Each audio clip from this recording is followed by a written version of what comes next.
Welcome to Anthroexpress. Today we'll have a seminar on two topics. First one is theories of incest taboo and the next one is preferential marriages. So let's welcome Banu and Navya to present on theories of incest taboo. Myself, Banu Prakash, and along with me, my friend Navya. Today, we both are going to present presentation on theories of incest taboo. And these are the objectives of our presentation. First, we will start with introduction of incest taboo, and then we will discuss about theories of incest taboo given by different scholars. And next, we will discuss about exceptions, followed by functions, followed by challenges in contemporary society faced by incest taboo, and in last, we will give conclusion. Incest taboo. It is a prohibition of sexual intercourse or marriage between closely related family members, between mother and son, and between father and daughter, and between siblings like brother and sister also. And it is a social norm, and every social in every culture and in every society there is a social norms present, and every social norm has a considers certain functions as culturally inappropriate and morally unethical, and incest taboo is one of them. And incest taboo is present in most of the societies in the world, and it is recognized globally, and it has its anthropological significances. And first theory on incest taboo is childhood familiarity theory. It was given by Edward Westermark, and he stated that people who are closely associated with each other since earliest childhood, such as siblings, are not sexually interested, and therefore they eventually avoid marriages with their sibling members. And he has given a point that familiarity breeds sexual disinterest. For greater understanding of this point, we will see following case studies given by these three anthropologists. First is Yelena Thalman, and she has done her case study on second generation communities in Israel called kibbuzim. In kibbuzim, children of same age are reared together, and from childhood to maturity. When a question asked by their parents whether they are sexually interested with their peer group members and their siblings, they said that they are not interested with to involve any relation with their peer group members, and they also avoided marriage with them. And next case study is done by Arthur Wolf, and Wolf has studied Chinese Northern Taiwanese family, which they follow a Chinese custom of daughter-in-law raised from earliest childhood. In that society, when a economically poorer family will offer their daughter to a family which has a economic more stability condition, and she was raised from her childhood with her future husband, and she will perform their family traditions when she is going to be raised from their from earliest childhood. And next is given by Hilda and Simon Parker case study. This Parker observed that Westermark's explanation of incest taboo compared between two group of fathers. Those two group of fathers are taken from a prison, and one section of fathers is those who committed sexual abuse with their daughters, and another group is not involved in a sexual abuse with their daughters. All these three case studies lastly given that over familiarity breeds sexual disinterest, and this theory has a criticism. Like Westermark theory has explained that from earliest childhood they develop sexual disinterest, but he does not given why there is no prohibition of incest between first cousin marriages, and some societies are accepting the marriages between first cousin and incest between first cousins. And next is Freud's psychoanalytic theory. This was given by Sigmund Freud, and he studied child rearing practices and the impact on their personalities. And he proposed that incest taboos are reaction against unconscious and undesired impulses which develop from their childhood, and he has given a theory called Oedipus complex. Oedipus is a king in Greek mythology, in which the king has killed his father to marry his mother because he developed feelings for her mother. So he intentionally killed his father to marry his mother. So by this theory, we will say that it is natural for a boy to possess feeling on his father, and for a girl to possess feeling on his father. So this this thought of incest will create horror in their thought that if incest will work, this will lead to a conflict, and uh, this will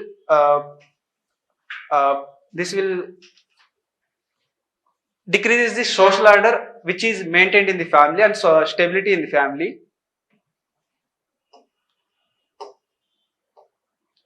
And this theory has also criticism. First criticism is he did not explain why there is a incest taboo between why there is no incest taboo between brother and sister, and he also not accounted for familiarity breeds sexual disinterest. And next theory is family disruption theory, and this was given by Bronislaw Malinowski, and he argued that sexual competition among family members will create tension and rivalry.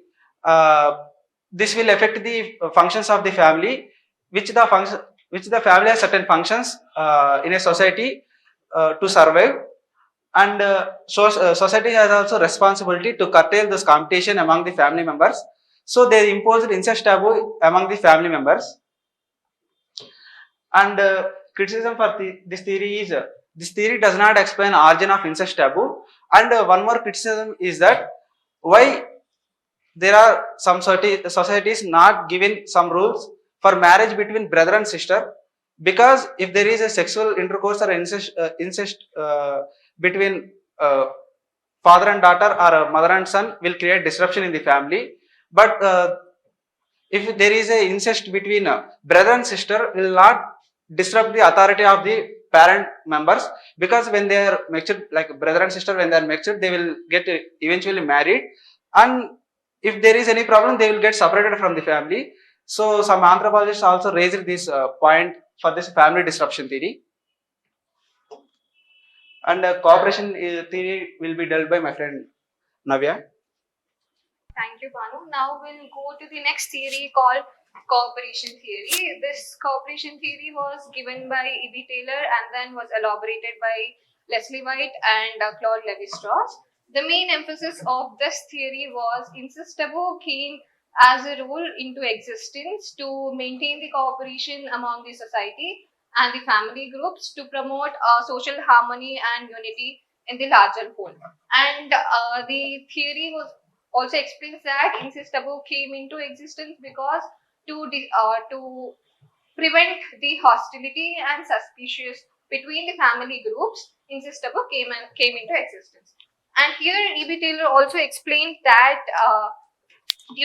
while he saw in some certain operations to achieve the welfare of the community, it was necessary to maintain unity, and it is possible only when people of the village or family groups come together. Only then it is possible to achieve the welfare of the community. To get that, incest taboo was necessary to achieve the welfare of the larger groups and to help each other out during conflicts or resource crunch, and to prevent the conflicts among groups and to resolve their conflicts in an effective manner.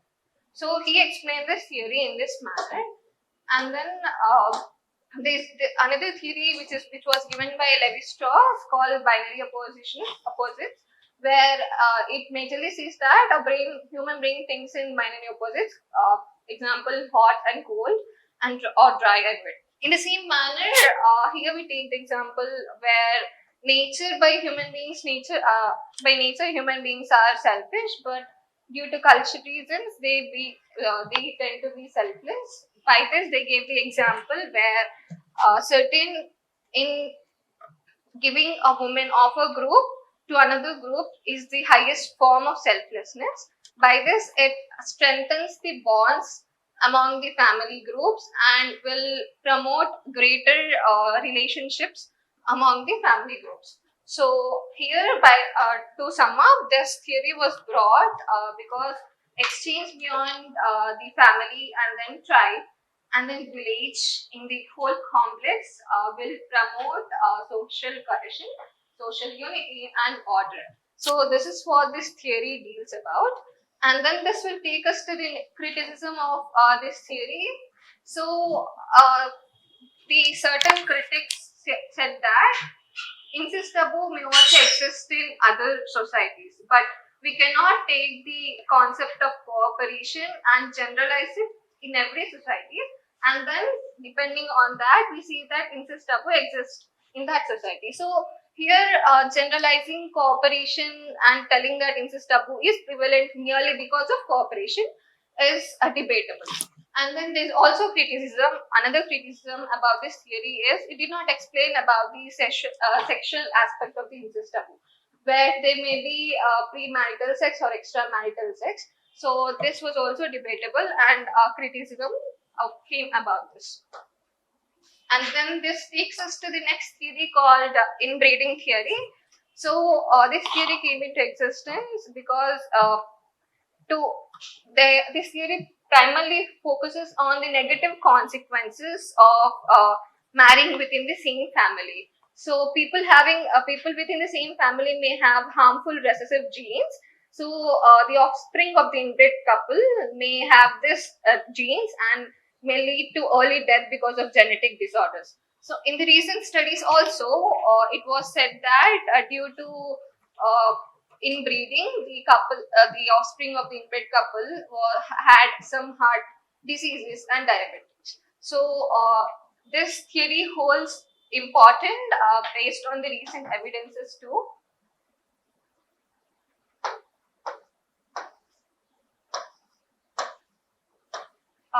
And also there was a question raised whether incest taboo was invented, or was it borrowed. So this was studied by William Durham. He did a cross-cultural study, and he found that in 50% of the ethnographic studies, it was found biological harm to offspring was already known to the societies. So to prevent the biological diseases, incest taboo came into existence. And then he also gave an example of Raymond Foote studies on Tikopia Island in South Pacific, where he told that the offspring of the inbred couple had genetic disorders due to which there was bareness and illness, and ultimately which led to death. So this was so Durham concluded this theory by saying that incest taboo had very much recognition, got very much recognition during that time, and was followed by societies to prevent the biological harm to their offspring. But there are also some exceptions to this incest taboo, where we can see in some aristocratic royal families. For example, in Egypt, there were prevalence of father and daughter marriages and brother and sister marriages. And also Cleopatra of Egypt was married to her two younger brothers at different times. So this says that incest taboo had some exceptions where the reasons might be due to political, to maintain the dynastic succession, or maybe due to economic reasons, to prevent their property fragmentation, or to maintain, or it may be due to maintaining the purity of their blood. So these are some exceptions, and this drives us to the next topic called functions of incest taboo. So what were the main drivers of incest taboo? What made tribals or societies to follow this incest taboo? The first important thing is genetic variability. So incest taboo has majorly prevented the inbreeding among the societies, which led to the decrease of prevalence of harmful recessive genes in that community. So this has ultimately led to the enhancement of genetic variability in that community, and which may likely to enhance the survival capacity or survival time of their population. And then the next one was community cooperation, which was also explained in cooperation theory, where incest taboo came as a rule to enhance the cooperation and harmony among different groups and to increase the harmony, social unity. And then the third function was family harmony, which was explained by Banu, where it was necessary to have incest taboo to drive up the competition within the family and also to decrease the rivalries and tensions. So these were some of the important functions which led to bring incest taboo into existence. But then there are also some challenges in the contemporary society, or what is the relevance in the contemporary society. Now, in the modern world, due to the advent of new reproductive technologies such as surrogacy or sperm donation, egg donation, makes us questionable or debatable on the definition of incest. For example, it might be debatable to talk about how is it incestuous for a woman to bear a child using her brother's sperm. So it becomes really dilemmatic and debatable about incest taboo, prevalence of incest taboo as a rule in the modern societies, and also there's prevalence of turning into progressive societies where acceptance of non-traditional families, like Supreme Court's judgment of legalizing homosexuality, or else tolerance and acceptance in the society of homosexual couples, really brings about debates about the incest taboo. And also, we can also see some of the familiar relations being blurred up, like the divorce. The children of the previously divorced children may have may develop sexual interest to the mother or stepmother or their daughter. So all these things, all these reasons will lead us will lead us to the conclusion of incest taboo, which will be explained by Banu.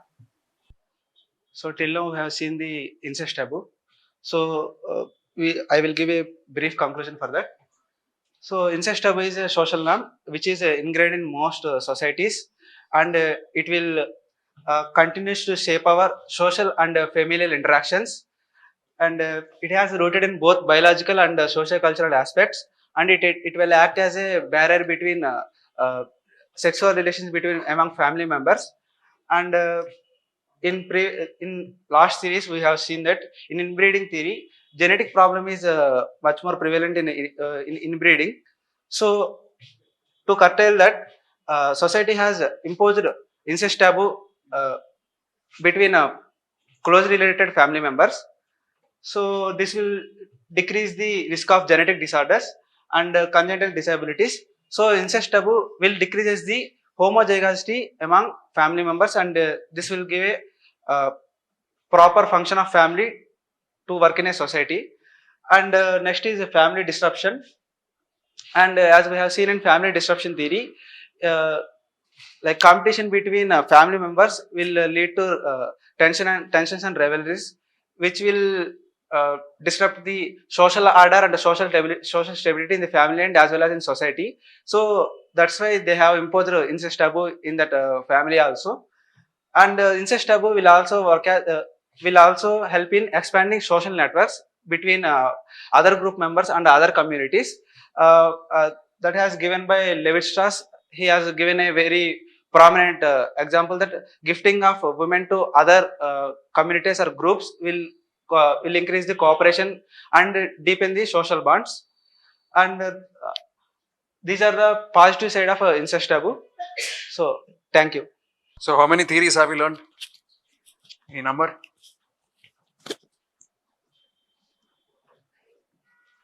5. 5. What was the first theory?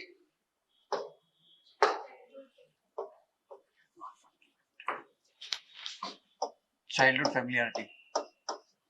Next one. Psychoanalytic theory. Second. All right. Third one.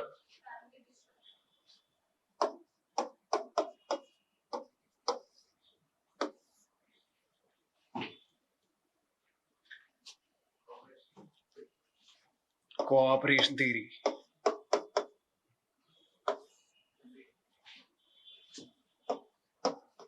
Inbreeding. Who gave the first theory?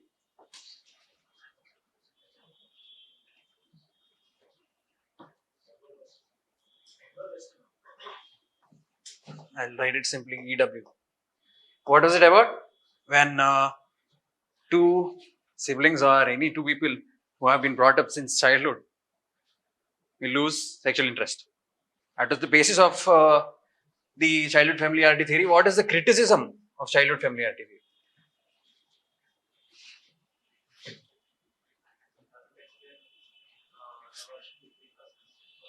First cousins, yeah.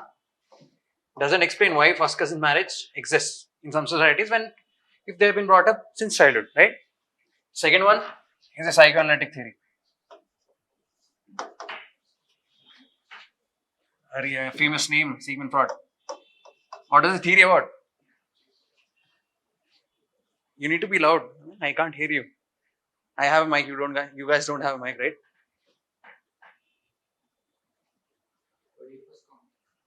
Oedipus complex. What does Oedipus complex say? It says that since childhood, the boy will have feelings towards the mother, and the daughter will have feelings towards the father. And how do they, what do you say? Avoid it. According to him, he says that when the boy is a kid, right, he fears his father, due to which he avoids any actions, even if he has any sexual feelings towards his mother. Now this boy will become a father again, and he will do the same thing to his son. So in this way, it prolongs. So what was the criticism of psychoanalytic theory?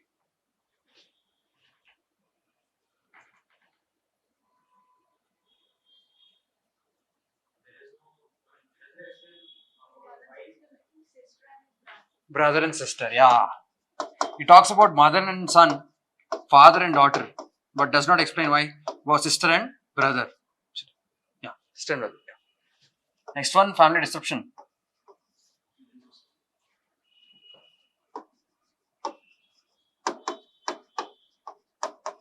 What is the theory about?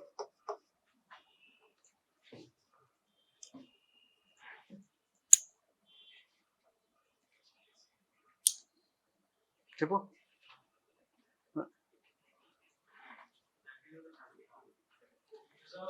Why? Why is it called family disruption?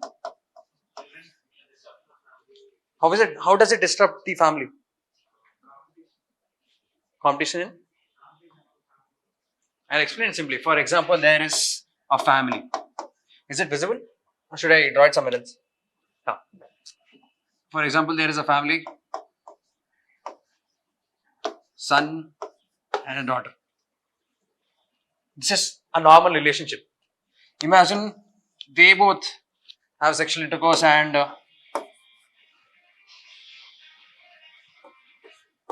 there is an offspring. And they both have intercourse and there is an offspring. Now they both have intercourse and there is an offspring. What will happen to the relationship between the family? Who is the grandfather? Who is the grandmother? Who is the wife? Who is the husband? It totally disrupts the family. Imagine this is just one family. Imagine there are hundreds of families. What will happen then? It's disruption. What is the criticism of this theory?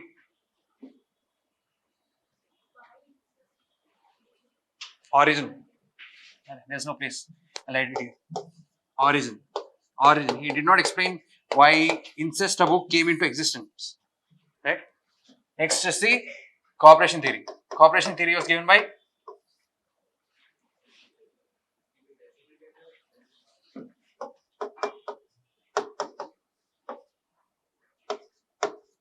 and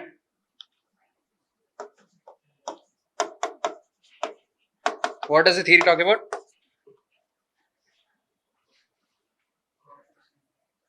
Cooperation ఉంది కావాలి. అంటే conflicts ఉంటే cooperation కావాల్సింది. Conflicts ఎందుకు వస్తాయి?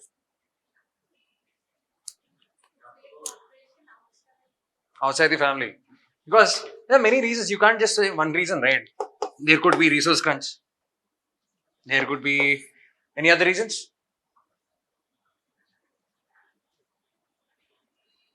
Why there needs to be, why cooperation exists between two families.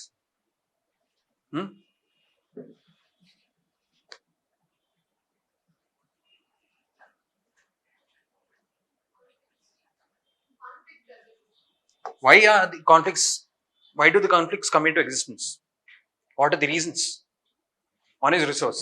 Okay, let's divide resource into subdivision. Okay, when yes, money. Okay, money is very let's say contemporary, right? Okay, food, women, property. There could be many reasons, but the basic is to reduce conflict and increase harmony. Right? Next one is the inbreeding theory. Inbreeding theory, I don't think it's a one-person theory. What does the theory talk about? Oh, fine.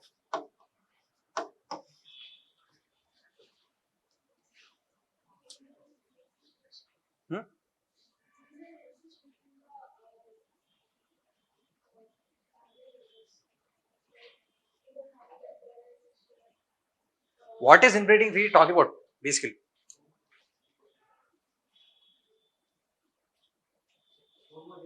నువ్వు చెప్పకూడదు, నువ్వే చెప్పావు.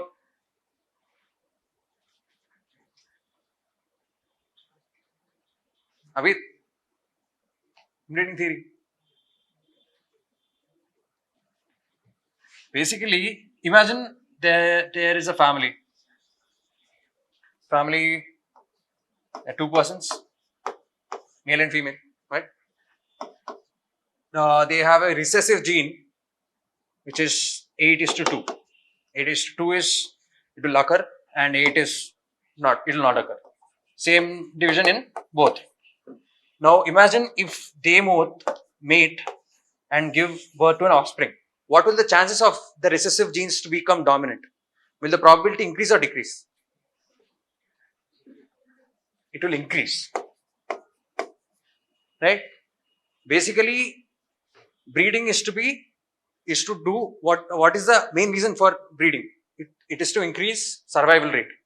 When inbreeding decreases survival rate, is it nice? Is it optimal to encourage inbreeding? No. That's the reason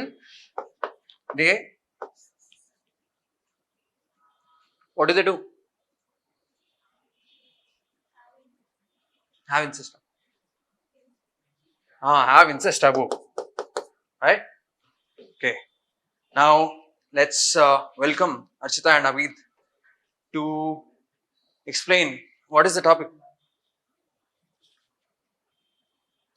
In the beginning of the seminar, I told that 2 topics will be given. What is the second topic? I need you guys to be attentive. That's the main reason. See, a lot of people are not coming to this seminar. It's their loss. You guys are here. It should be your gain, right? In order to make it your gain, you need to imbibe the knowledge that you are getting through this seminar. The second theory is preferential marriages. Okay, let's go. Myself, Archita, and my partner Abid are going to give a seminar today on the topic called Preferential Marriage Rules. As everyone know what marriage is, to put it simply, according to CP Kotak, marriage is socially recognized union between a socially recognized man and a socially recognized woman. So we need a partner to marry. So whom to marry? Our society has already given the rules and regulations for whom to marry and whom not to marry. So yes, every society has rules whom to marry and whom not to marry. But these rules vary from different cultures, but even though they vary, they perform same and they serve same functionalities, such as regulating the sexual behavior or promoting their culture or maintaining the social stability. And anthropologists are interested in studying these rules as they can get insights of the social values and beliefs of their culture. Let's take an example in a society where polygamy is practiced. By studying that, we can understand the gender roles of male and female, such as in those societies the male are more dominant than female. And if we broadly divide the rules of marriage, we get proscriptive rules, prescriptive rules, and preferential rules. So proscriptive rules, these rules prohibit an individual from marrying a particular person. Let's take incest taboo. It prohibits marrying a close relative, or child marriage. It prohibits marrying a girl who is less than 18 years. Or until 1967, it is prohibited for an American to do interracial marriages also. And in Saudi Arabia, the Muslim woman also cannot marry the non-Muslim man. So these are the few proscriptive rules around the world. So prescriptive rules. In this type of marriage, the individual is directed to whom to marry. So they have to stick to these rules while getting married. So exogamy and endogamy come under this. As you know, exogamy is a practice in which a person should marry another or select a partner outside their own group. Let's take Gotra marriages in Hinduism. We cannot marry the person belonging to the same Gotra. We should marry a person who has a different Gotra. And the clan exogamy of Bill tribe, they strictly follow the clan exogamy as they don't want, as they want to avoid conflicts between the clans, and by performing exogamy they can have a mutual understanding between them. And in endogamy, it is a custom where you should marry the person belonging to one's own group. Like India is better known for the caste endogamy, and Amish people of United Nations, those people do not marry the person belonging to outside their group, as they don't want to hinder their own culture by allowing an outsider or outside culture into their culture. So implications. The society which practices exogamy, we can see a genetic diversity as the person marries a person from another group. This reduces the chances of having a genetic disorder.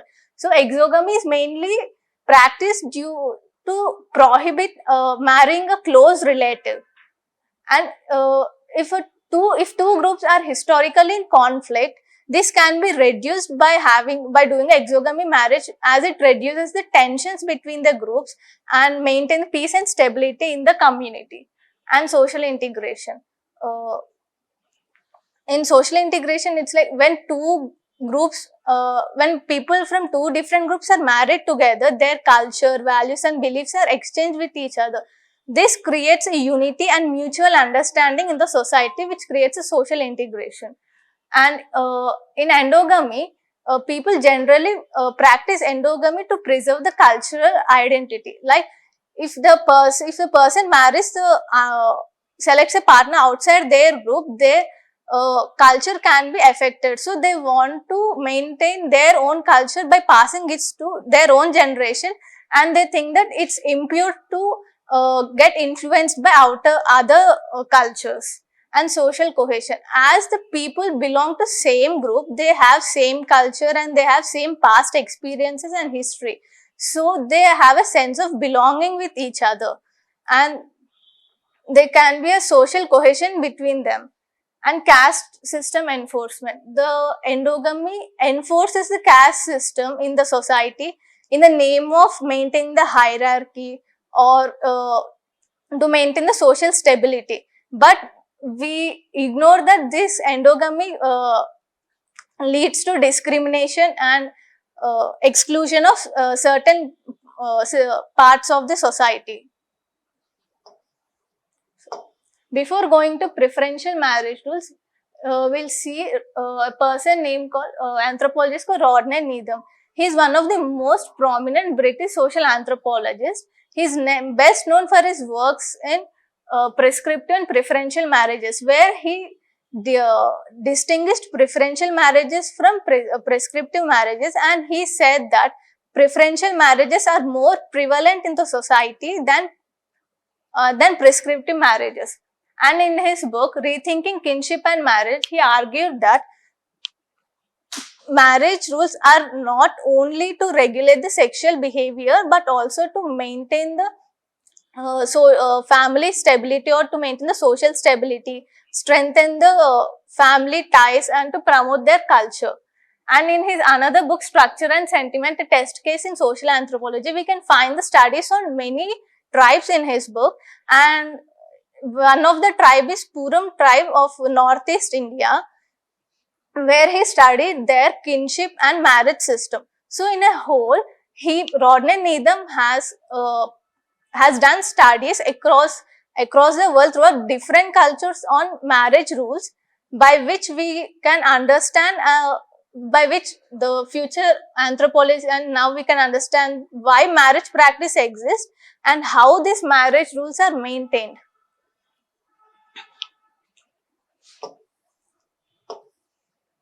Preferential marriage rules. In this system, as the name suggests, a person or a male or a female is preferred to marry. These are not compulsive. These are just preferred so that you as an option to marry. So let's take characteristics. This like structural entailments, like it does not have any strict rules to be followed.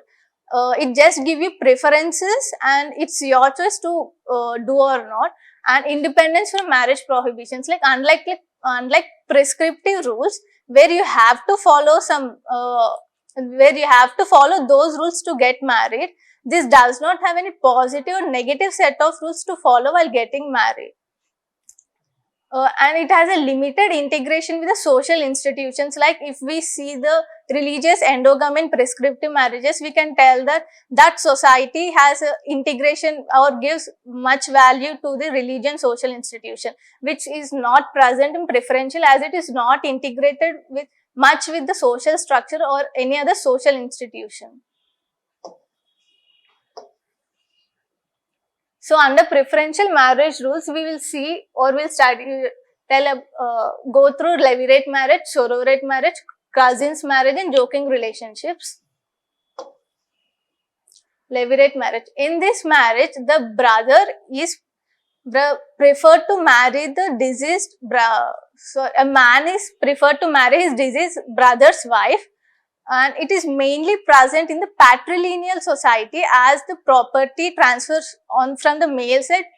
So the property doesn't get disturbed or fragmented to the outsiders. It is mainly seen in patrilineal society, and it is, even though it is a preferential marriage rule, it is mainly considered as a duty of the brother to marry the widow when his brother dies. And when a younger brother marries the deceased brother wife, it is known as junior levirate. And when a elder brother marries the deceased brother wife, it is known as senior levirate.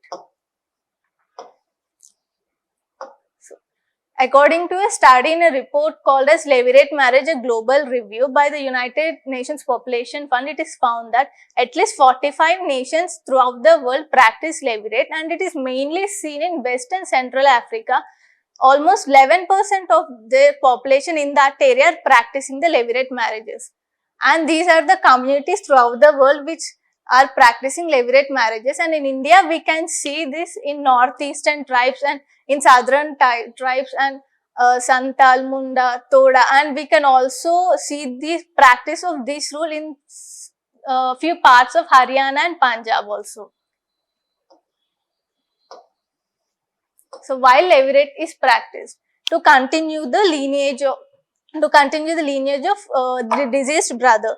So when a man dies without giving any male heir, when the widow is married, it gives a possibility to have a child to continue the lineage of the family. It in some societies, continuing the lineage is given more importance. So and when the brother dies, when a husband dies, the widow is married to the brother, so that the property, the values, or the social status will be remain within the family without getting fragmented. and it to provide the economic and emotional support to the widow, especially in societies where widow faces economic struggles or economic hindrance. The brother takes the responsibility of the widow and the child, if any, to take care of the well-being.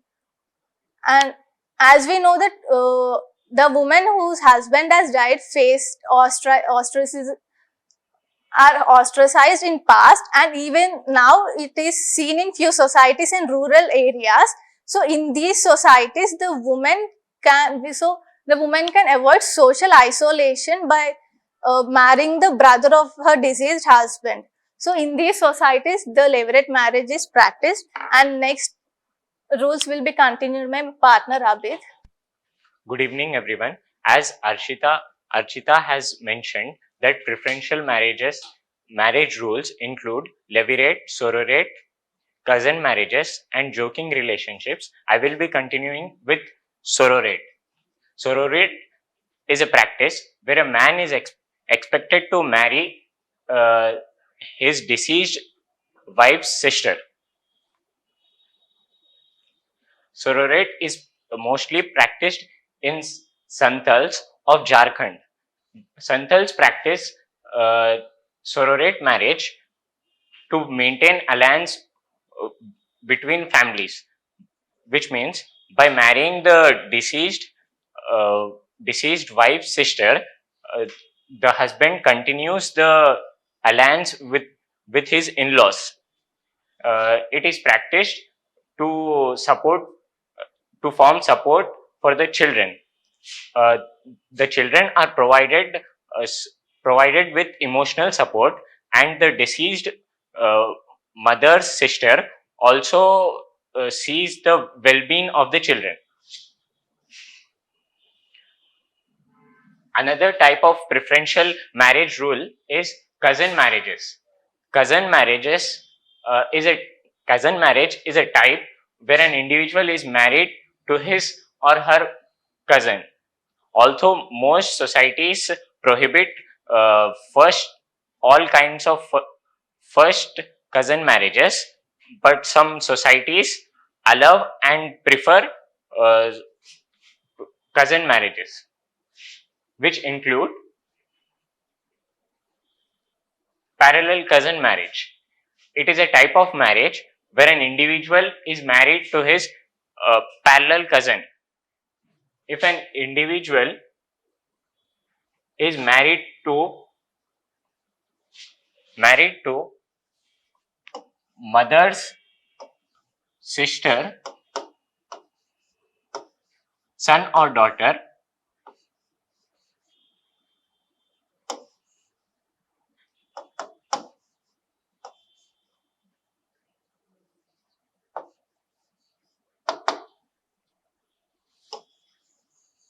if an individual is married to mother's sister, son or daughter, it is known as parallel cousin matrilateral parallel cousin marriage. Whereas if an individual is married to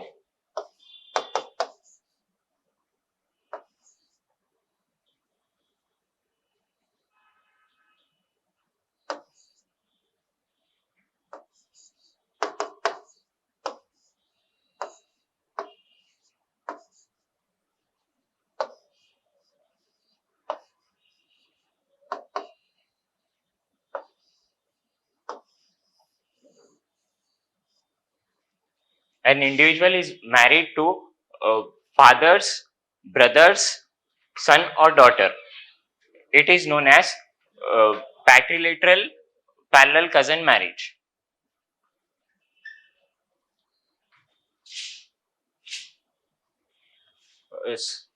Parallel cousin marriages are prohibited and rarely seen in the societies, but Muslim societies have historically preferred and even practiced the parallel cousin marriages. It is also seen in the Kadar community of Kerala and Tamil Nadu to practice parallel cousin marriages.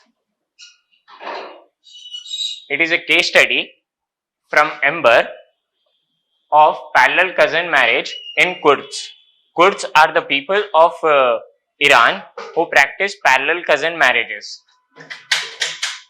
The main reason being Kurds practicing parallel cousin marriages is that uh, the woman stays close to the home, since the father and his brother live near.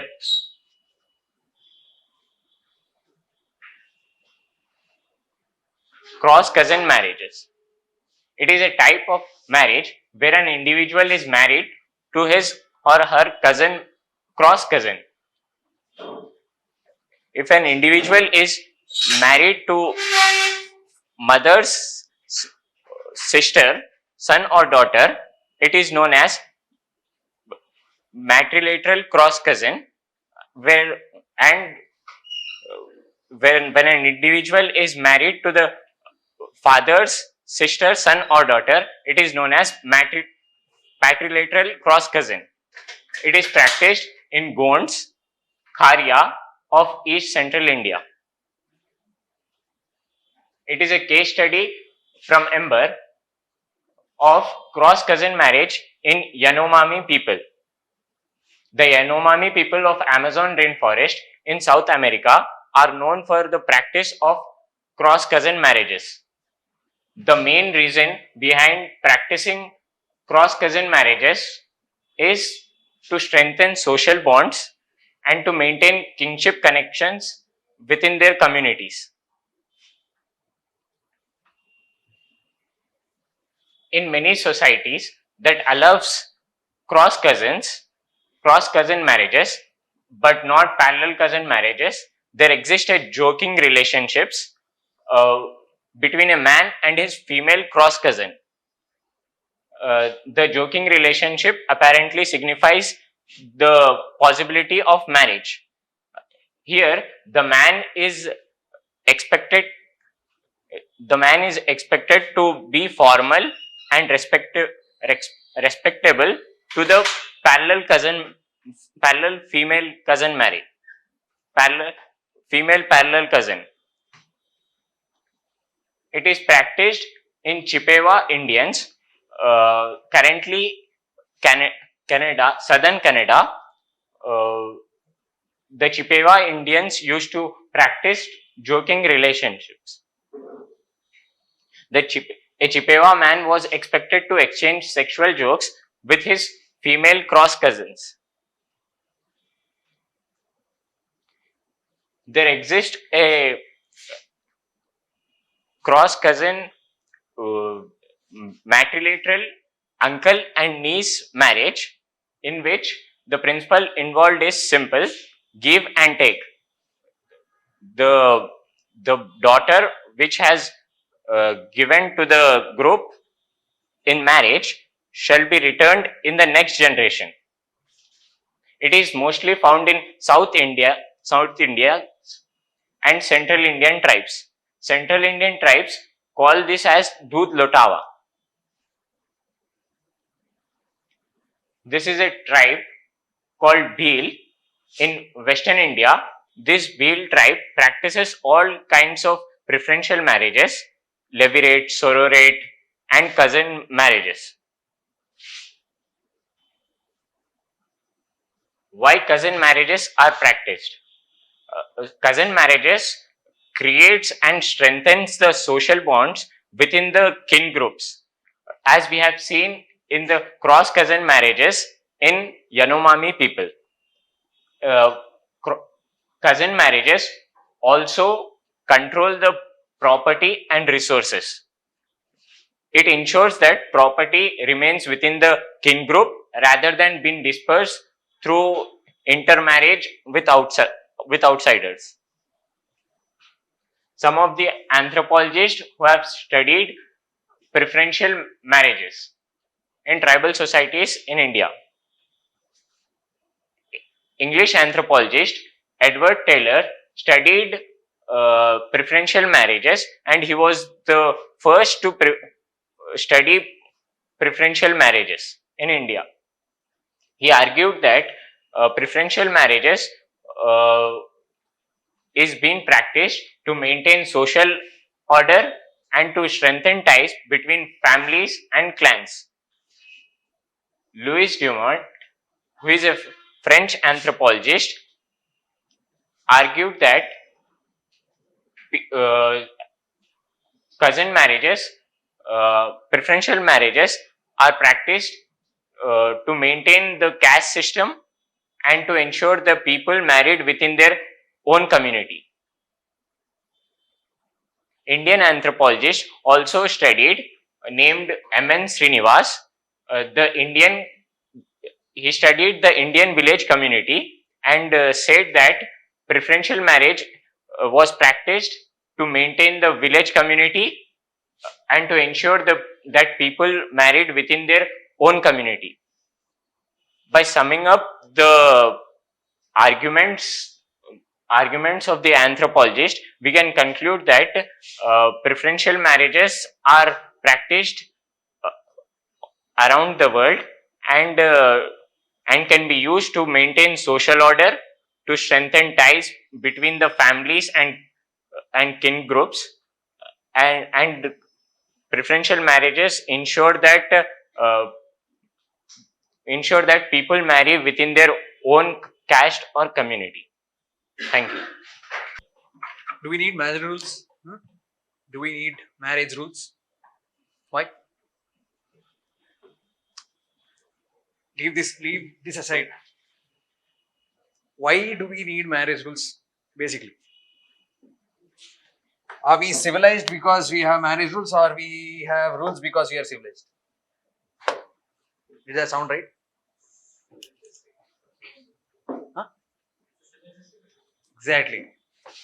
Obviously, we need marriage rules. Otherwise, we would be in the savagery or barbaric phase. We would have never gone to the civilization phase, right? So, what are the? Let's erase it. Let's just space it. Next time, orange is a space. Okay. Okay. What is the first marriage rules that we learned?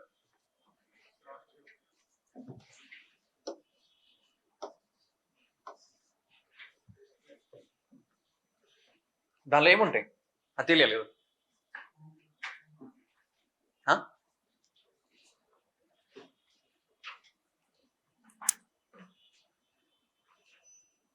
proscriptive marriage rules లో ఏముంటాయి? What are the rules under proscriptive marriage? Grace? What are the rules? అంటే ఏ rules follow అవుతారు? గట్టిగా ఎందుకు ఆయన తెలియదు అని అది లూనార్ ఎక్లిప్స్ రాత్రి ఇప్పుడు తినేసి ఉండొచ్చు I guess.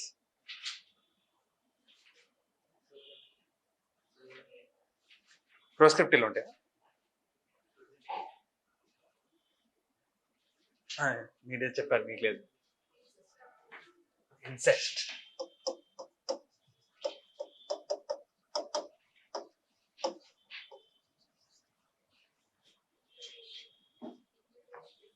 the racial,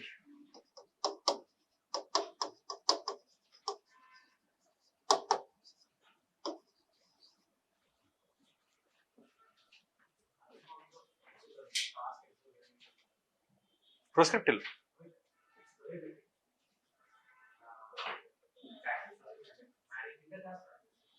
inter caste ఉన్నాయా? Inter okay, inter fine, okay, let's leave it there. Now let's come to మరి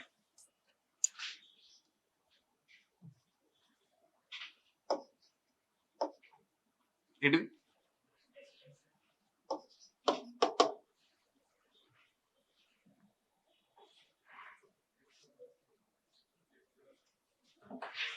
exogamy is marrying outside clan. Can you call this incest? Incest taboo అని చెప్పొచ్చు. According to Gotra system, you should not marry within one Gotra, right? If you marry within one Gotra, for them it's incest. ఎందుకంటే same clan, వాళ్ళకి ఆ belief అదే కదా. Isn't it right? No one's answering. What happened? Yes or no? You can call it, you cannot. Depends on you. Next one is, what happens in endogamy? I forgot. What are the functions of proscriptive marriage rules? Proscriptive marriage rules functions. What are the functions? Preventing conflict. Next one.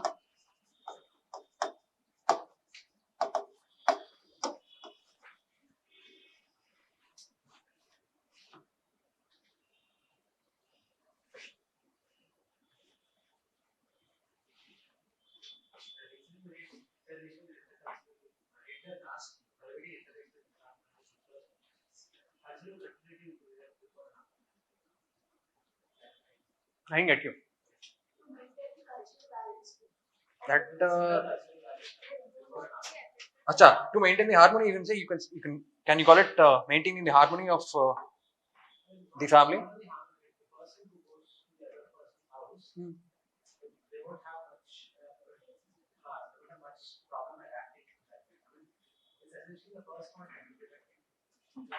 Yeah, harmony, familial harmony.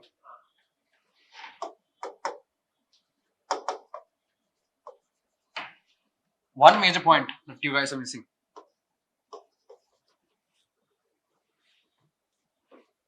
We've discussed in the previous topic. The functions of incest taboo was discussed, right? If this one is applicable, then it will be applicable for all them, right?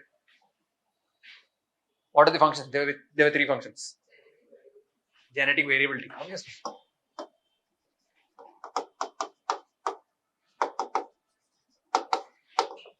Now, functions of prescriptive marriage.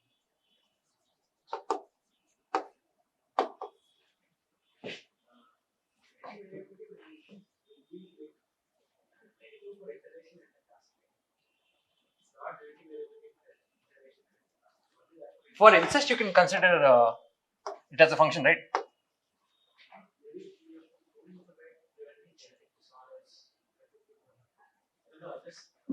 ఒకవేళ same ఇంటర్రేషియల్ prevent చేస్తుంటే అప్పుడు genetic disorders అందుకు prevent అవుతాయి. Genetic disorders ఎలా prevent అవుతాయి అంటున్నావు?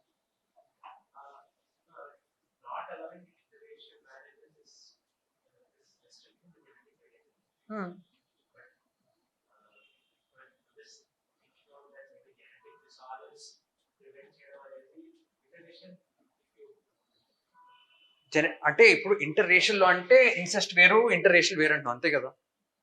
Incest is just blood line, interracial is total race as a whole. Bigger region consider చేస్తున్నా కాబట్టి then there's reduced chance of genetic disorders. You can consider that as well. Genetic disorders.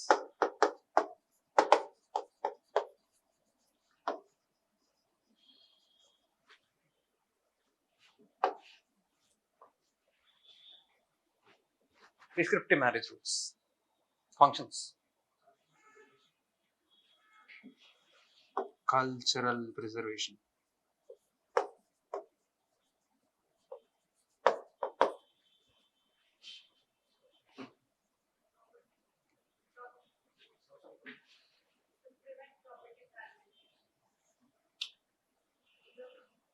How is that? How does that happen? Endogamy. Within the caste.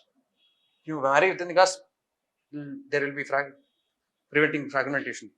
How does that work? Caste is not a small thing, right? A lot of people in one caste. So if there is one guy from one caste and there's another guy from one caste, they both don't share the same resources, right? I don't think that would be a valid reason, valid function. Any other functions that come to your mind?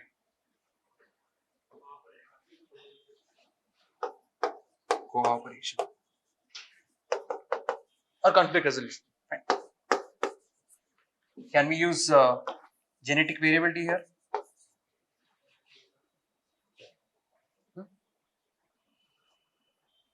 Why can we use genetic variability there? Is it because of exogamy or endogamy? Right. What are the third? the main topic of the seminar, preferential marriage rules. I'll erase all of these. Okay. Preferential. Pref. First comes levirate. Brother. Wife. Right.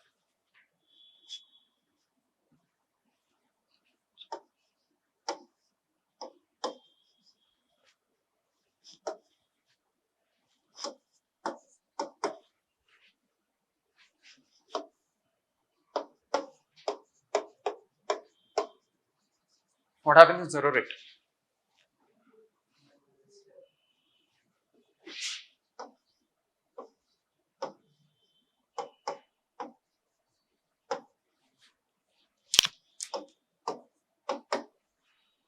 Right? Next comes. Acha. Let's subdivide it then. Cousin marriage. Parallel. Cross. What happens in parallel?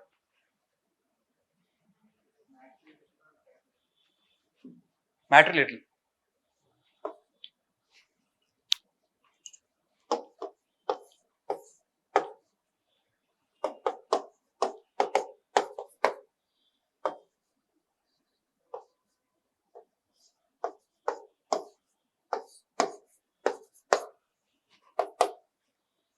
Can this be possible?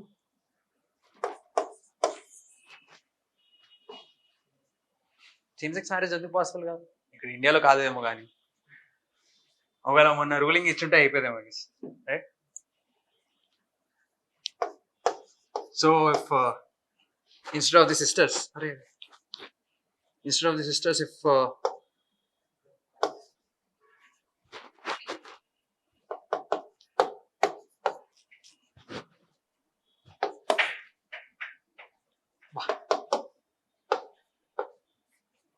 what will happen then? What is this called? Parallel or cross?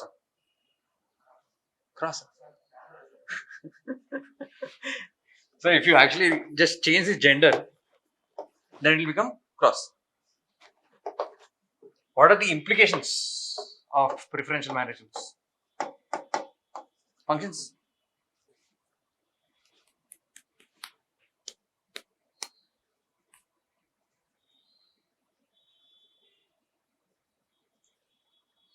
Silent ఉండగంటారా బాబు మీరు? నేను నన్ను చూస్తుంటే నాకు అనిపిస్తుంది ఏంటి ఏమైనా అయిందా అని. ఎవరో ఒకటి చెప్పండి, at least 1%. Emotional. That is for okay, fine. You'll use that. Emotional support.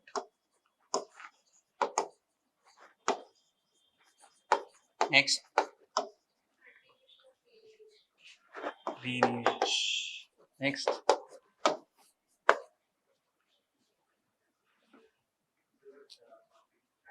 Property fragmentation. Right. Is that it?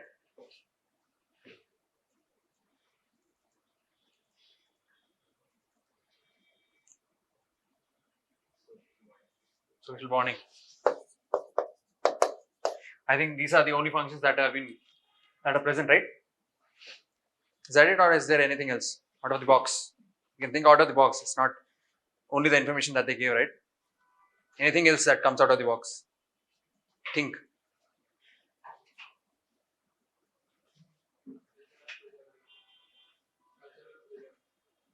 Cultural preservation.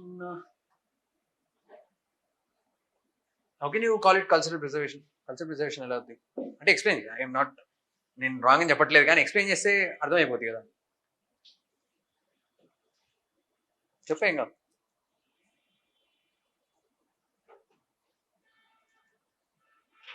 Can anyone explain what he's trying to say?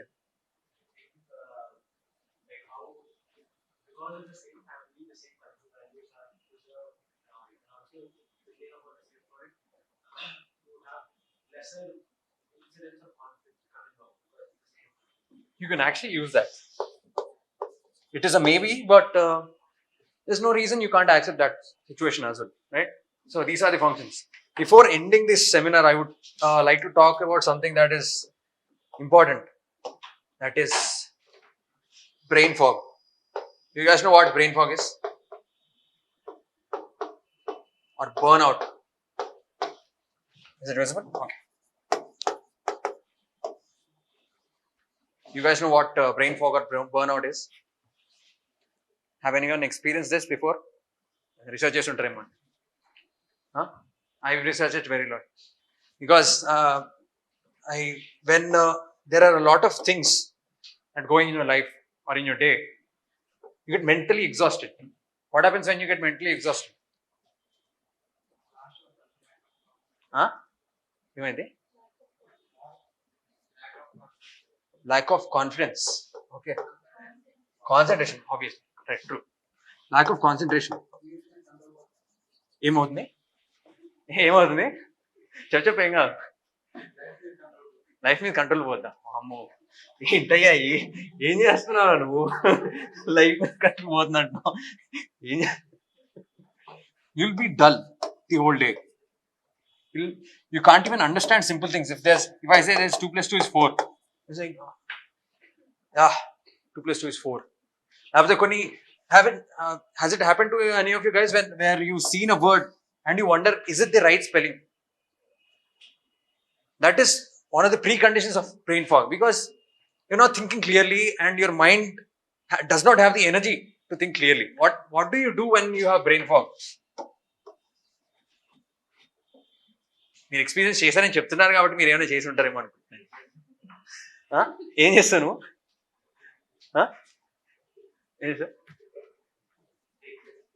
Take rest. Take rest, obviously.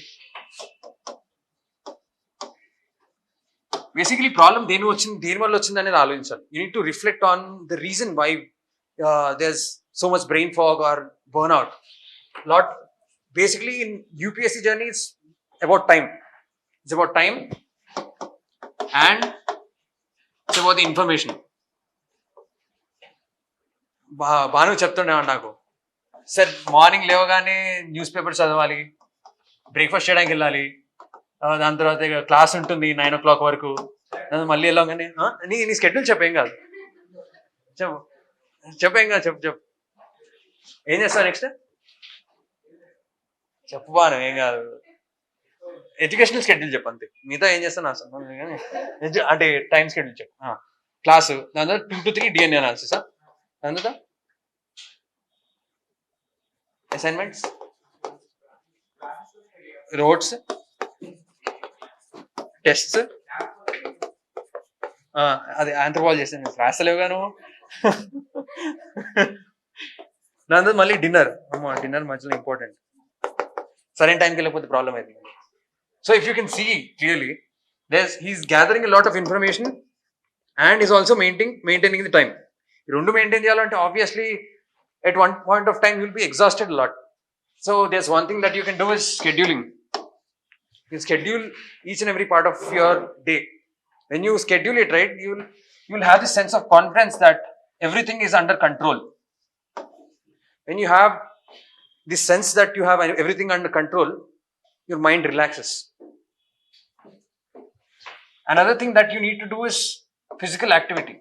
How many of you indulge in a physical activity? Gym. Em chestam? Running is a very nice habit. Do you know there's this thing called runner's high? Runner's high. There's a lot of dopamine release when you run. That is way better than going to the gym. But I prefer gym because I don't like to run. Okay. Any other activities that you indulge in? Swimming, nice. So, in order to decrease the brain fog, first thing you need to take rest. There's a lot of things you can do, but in order to do anything, you need to be able to think clearly. You need to have the energy. And in order to have everything, you need to stop and take rest. It's all right. Enjoy the journey. ఇప్పుడు డెస్టినేషన్కి వెళ్ళాలి, 2 minutes వెళ్ళిపోవాలా, వెళ్ళండి. Enjoy the journey. Don't stress about it. When you stress about it, It will only create chaos. It will not give you anything. ఏమి రాని మీరు ఎంత తీసుకుని అరే అరే అరే నాకు ఈ టాపిక్ రావట్లేదు ఏం చేయలేను అంటే ఏమో అంటే ఆ వరి వల్ల టాపిక్ వచ్చేది. When you think clearly will get the topic, right? Second thing, physical activity. Gym చేయి, స్విమ్మింగ్ చేయి, రన్నింగ్ చేయి, బ్యాడ్మింటన్ ఆడు, స్టెప్స్ దిగు, do some physical activity. Third thing, it's very important to schedule. Make a to-do list. Adjust your time, because when you don't adjust your time, you take parts of your time. And ఇప్పుడు for example, notes, newspaper చదువుతున్నావు. Newspaper, you say, if you schedule 1 hour, you'll do it in 1 hour. If you don't schedule any time for that, you say, acha, this is an interesting topic, I'll give 1 more hour. This is an interesting topic, I'll give 1 more hour. చూస్తూ 3 hours అయిపోద్ది. దాని తర్వాత assignments రాయడానికి time ఉండదు. అప్పుడు sir నాకు time లేదు sir assignments రాయడానికి అంట. ఏమైంది? న్యూస్ పేపర్ చదవడానికి కూడా టైం లేదా? అందుకని డిఎన్ఏ అనాలిసిస్ అటెండ్ అవుతున్నావు నువ్వు. సో ఓకేలే, మంచిదే కదా. So that is one productive way. So I request every one to reflect on how the journey is going. Just don't follow the journey, just don't follow the footsteps. Think where you're going and reach the goal properly, right? We'll meet next Saturday. I thank both the groups for delivering a wonderful seminar this Saturday, right? See you.